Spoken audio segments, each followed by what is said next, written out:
All right, so the PGA Tour's tournament committee has proposed rules about pace of play. And really, the rules have been to reduce penalties and reduce fines for slow play.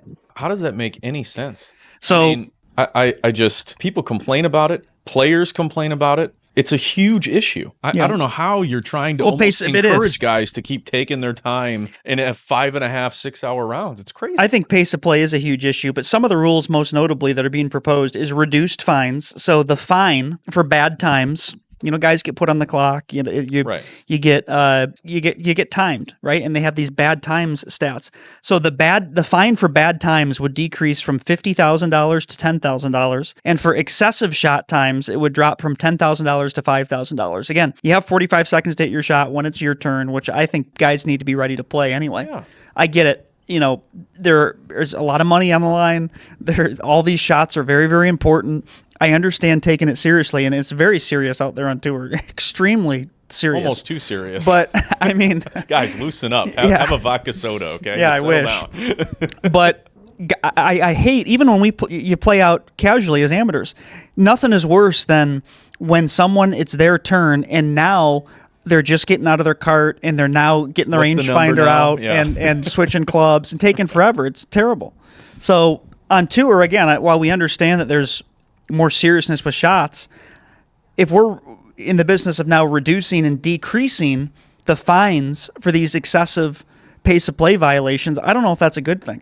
I totally agree. If anything, you're encouraging people to just take their time. Really, there's not going to be a significant penalty if you decide to take 2 minutes or 3 minutes to hit one golf shot. That doesn't make much sense to me. Like, I also look at Major League Baseball. They knew they had a problem. Like, Yeah. You're trying to keep an audience for, 3.5 hours. Sometimes the Yankees-Red Sox games in primetime would go for 4 hours, 4.5 hours. Yep. It's like they realized there was a major issue. And talk about a game of tradition and pastime. They said, nope, we're going to the pitching clock. You got, 25 seconds or 20 seconds, whatever it is. Those games are quick It's now. helped a ton. But I also, for the magnitude of the moment, if you watch a game, the first through sixth innings, whatever it is, they're pretty meticulous about the clock, and it speeds it up a lot. But you get into those pressure situations, they get a little more laxed. And then the playoffs, they get a little bit more laxed. You can have an understanding of the moment and how significant it is. And I do think most golfers understand that. But in general, pace of play is a huge problem. And to that point, though, in terms of seriousness and big moments, one of the proposed changes is in major championships, there's an exemption, and players will not ever be fined for slow play during major championships.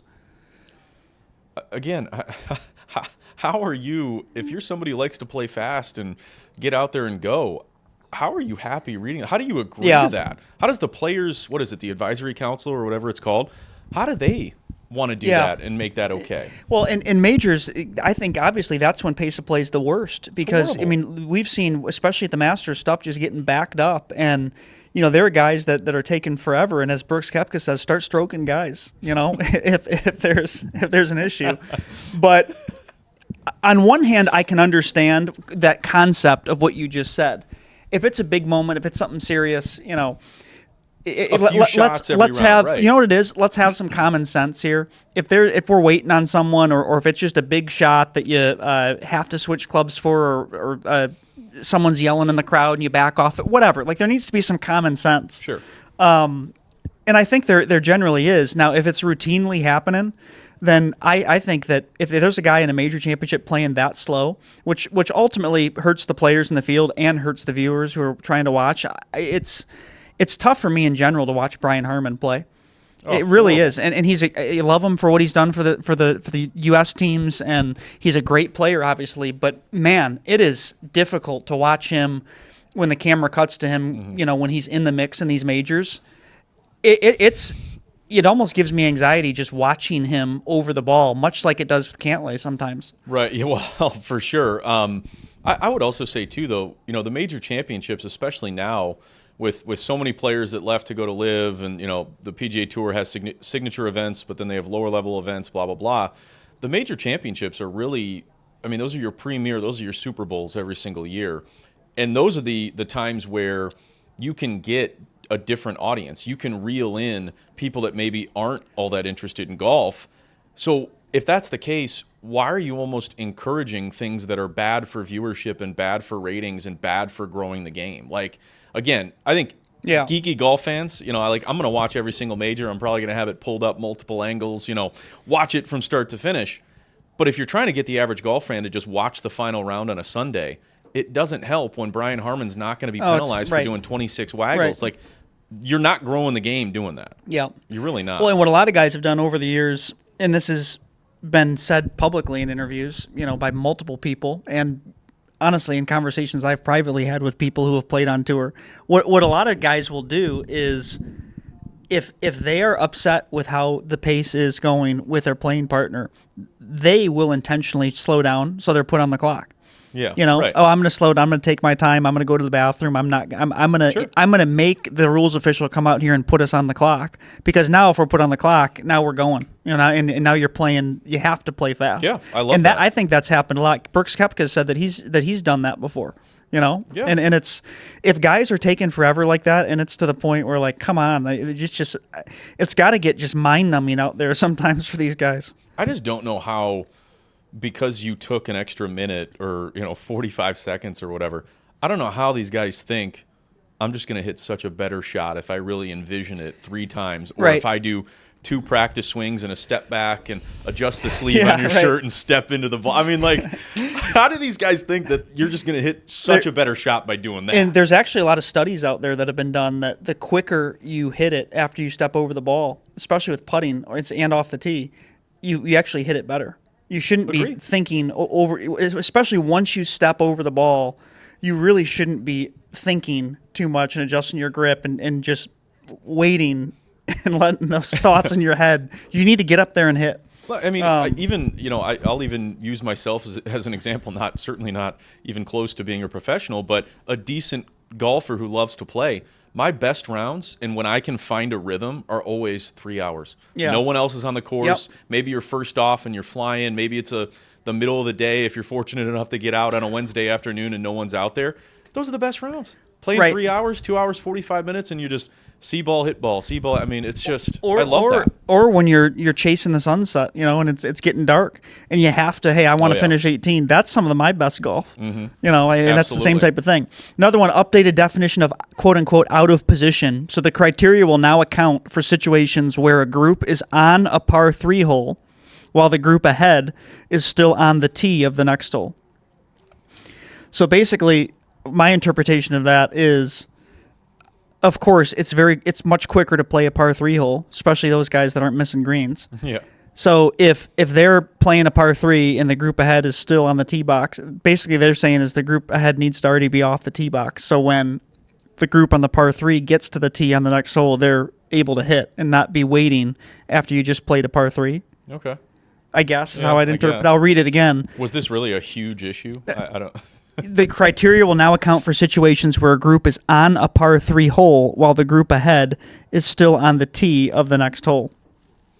I mean, do you have any other interpretation of that? Not really. What comes to mind is, you notice pace of play differences based on the par of the hole. I understand that. Sure. Yeah. Think about an outing that you play in. Yeah. Everyone's waiting to go for it in 2. Right. The par 3, I mean, that one's a little, I guess, just a little interesting, but there clearly was more of an internal problem that they discovered, and they think that that'll help, obviously. Right. I don't know how much that affects the viewer, the average golf fan.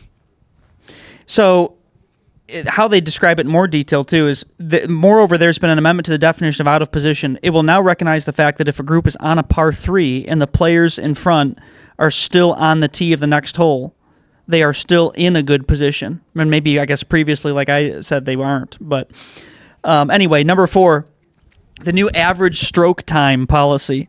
If a golfer accumulates 10 ASTs, average stroke time, if a golfer accumulates 10 ASTs, they would face a $50,000 fine, which is an increase from the previous $30,000 fine. Average, I mean, what does that even mean? Average stroke time. A 10? Average stroke time is 45 seconds on tour, isn't it? Oh, gotcha. Okay, gotcha. So if they go over 45 seconds 10 times in one round, they would be fined? Yeah. The Rules Committee will continue to evaluate players at pace of play via the creation of a new average stroke time policy. It is being proposed that if a golfer accumulates 10 ASTs, I could see people getting popped for that often. Subject to a 50,000 up from a 30,000. Yeah. Good. Yeah. Yep. That's a great thing. 45 seconds. I mean, 45 seconds is a long time for a stroke. That really is. 45 seconds is a lifetime. Yeah. All I need is 45 seconds. Yeah, that's less than that for sure. I need much less than 45 seconds. Excessive average time penalty. A new measure would fine players who average 12 seconds longer than the field across all 4 rounds, imposing a $50,000 fine. So if you're out there on tour and your AST is if you're averaging 12 seconds longer than the field, you're going to get a fine. So let's say the field average, I guess they're doing this every shot. Let's say the field average is 43 seconds. Right. So that means if you're averaging 55, or if your average is 55 seconds, a 12-stroke, grace period or whatever. Can you just imagine? Or 12-second grace period, you're getting fined. Can you imagine the people on tour that are clocking and tracking all this, like reading all these rules and going, really? This is what I got to keep track of and do. There's so many little rules on That's tour, crazy. that those guys know about. I mean, think about Right. just the little rules on tour that most people have no idea about. Having to play the same type of ball, all 4 rounds, or not being able to. If you scuff your ball, you can't replace it till the end of the hole. Like all this little stuff that you can't adjust your driver. You can't adjust your driver head during a round, which guys have been caught doing before. Right. But. Some people just do it, So many little rules that come into play. But which is weird though. But if you snap your driver, can't someone come bring you a new one? I mean, or something. I don't even know. I'm not sure. We've seen replacements. You clearly can't intentionally, but you can also intentionally break it. I mean, these guys are so good. They could, if you intentionally break it, I don't think you. Well, they can make it look like it's not intentional. Yeah. I mean, I'm sure. Plenty of people have tried to do that, I would imagine. Well, we'll see how pace of play goes. Obviously, I do think it's an issue. A lot of times on tour, routinely when they're playing in threesomes, they're not even playing in foursomes. They're playing in threesomes and they're playing 5-hour rounds. 440, 430, whatever. It's crazy. Well, let me ask you this. Takes a long time. What do you think the biggest problem is, or the biggest reason why there's a pace of play issue across the sport? On the tour? And then I want to ask you what you think, I guess, the biggest pace of play issue is for the average golfer. I think the biggest issue, I think they're similar, but the biggest issue on tour is, I think, guys over talking it with their caddy. Jordan Spieth and Greller has just gotten so out of control. With how I love it. With how much they're talking. I know. Yeah. I think that ultimately it's guys that, and this is going to be kind of my answer to both, that guys that aren't ready to play when it's their turn to play. These guys take so long out there, and I think they're backing off shots so often. They're backing off their putts, and I think that's by far and away the biggest issue. I don't think even if and when they finally allow rangefinders full time on tour, which is going to happen, once they finally do that, I don't think that's going to be some huge way to help pace of play. The caddies, they know the number in 2 seconds with their books. Well, right, and for me, just a quick and simple answer on tour, I just think it's the routine, the gravity of the moment, talking it through, of course. The average golfer, I think it's absolutely not being ready to hit, not being ready to go. I think the social element for the average golfer too. You get some people, you're trying to host and have a good time, and you're just about to hit the ball, and how many times the guy steps off and continues to tell the story, like, hit, and we can keep talking about it as we go to the green. So, I think from a golf perspective and a public private course perspective. There's no doubt pace of play is much better at private courses than public. Not even close. There's no doubt. Not even close. And on that level, it's you hate to sound like you hate to sound arrogant or whatever, but clearly there's not as good of golfers at public courses that are slowing it down and are hitting balls way out of bounds and believe me, that happens at private courses too. Oh yeah. But statistically, the level of golfer it's a better golfer at a private course than a public course. It just is, and it's a more knowledgeable golfer. Right. No, I would agree with that. And you can look. I understand the old saying. You can play bad, but play fast. For sure, if you're going to do it. I get that, but if it's taking you 9 shots to get to the green, compared to somebody who's taken 3 shots to get to the green, of course it's going to take longer. Like there's just no. You can only play so fast. Ball in pocket. BIP. Right. For sure. And you don't want a lot of BIPs. That sucks to have to put it in their pocket. But no, I think that you see it at public courses. It's people that and I'm not going to criticize, but it is the lesser knowledge and you're right. Maybe it isn't even skill level. It's just a lesser knowledge and wherewithal and awareness of your surroundings. Yeah. I think at its core, I don't think it's policed either. No, where there should clubs, be rangers out there. You have people driving around and pushing and timing. And members are self-policing. Oh yeah, for sure. Which is good. No, there's nothing worse than having a group right on you, and you're going, man, guys, we gotta get going here. So I think that at public courses, even there's people that just aren't aware of the gap in the golf holes or whatever. I think a great rule of thumb is that you need to be keeping up with the group in front of you. Yeah. That's a great just rule of thumb to be, not that you want to be pushing people, but you need to just, I'm always aware just subconsciously of front and behind where people are at. Mm-hmm. And yeah, if I see someone behind us that's right on us for a couple holes, let's go. And I'll tell people, tell the group, hey guys, let's pick it up a little, So I think that if people observe just keeping up with the group in front of you, that should, as a domino effect, be good for pace. I got a buddy who almost gets like anxiety if there's a group behind her. Say we're a foursome and there's a twosome behind us or something like that, and they're getting a little bit closer to us, every hole. Which and this is mostly at a public course, but he's just constantly like distracted and looking back, like maybe we should hit and let him good. Go through. I'd rather have it that way than the other way, which is fine. But like in my opinion, don't worry about it until it's very obvious and the time to say, hey guys, go ahead and play through. But it'll be like a 3-hole span. They're not even close to us. We're teeing off. They're not even on the green. And he's just, how about now? All right. I think it's really just basic awareness as well. Right. And right. I could argue the other way too. There's been times where I'll know that there's some times where my dad and I are playing and we're playing fast and there's a group in front of us, and we know there's a group in front of them and a group in front of them. You're not going anywhere. Just you're not going anywhere, and you look behind, and we're not slowing anybody up. That's when I will maybe I'll slow down a little bit and take my time. And hey, what? I'm just gonna, hit some practice shots, or look on my phone or something, or just hit some practice shots, talk. After you get done putting, maybe scoop it back and just putt a few more for practice. While you just I also don't want to be just on people's ass the whole time either, unless it's warranted.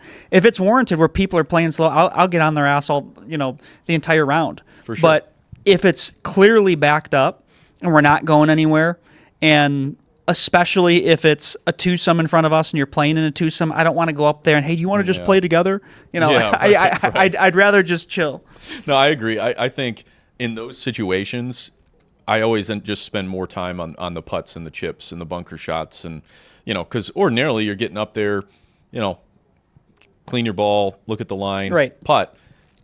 That's a situation where I'm going to go look at it from the other side of the hole, or could I hit more of a high chip here, or maybe a low bump, and call the cart girl over and for grab another beverage. Absolutely. I mean that's always a go-to. That's an easy one. I think that overall, there needs to just be a better.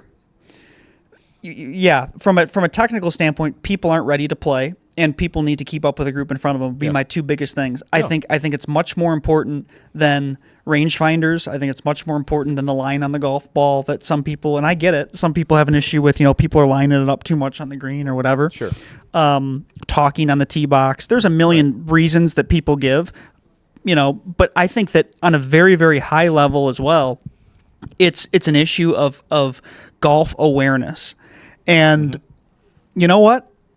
There needs to be also a realization, though, that, if you're someone picking up the game, or if you're someone who hasn't been around golf your whole life, I grew up playing in junior golf programs. I grew up as a caddy, and I have probably over awareness of what the hell is going on out there and the little things that not even the the common things about the shadow, but like first person on the green is supposed to get the pin out, like little stuff like that with caddies. But I think that we need to also have a certain sense of helping and appreciation for people who are new to the game. Yeah. And a lot of these country clubs, what they're doing is they're requiring, some sort of quick on-course education for new members and for people into the game, because I can sit back and look at it. If you're new to the game, there are a lot of little things that you have to pick up. Yeah. There are a lot of little things like not walking in someone's line, not standing behind somebody.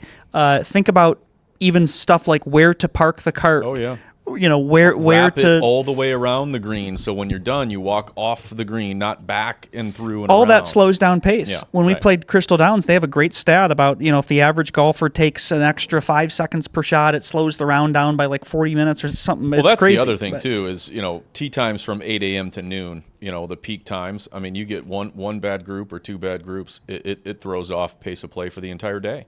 Right. It just ruins it. Yeah.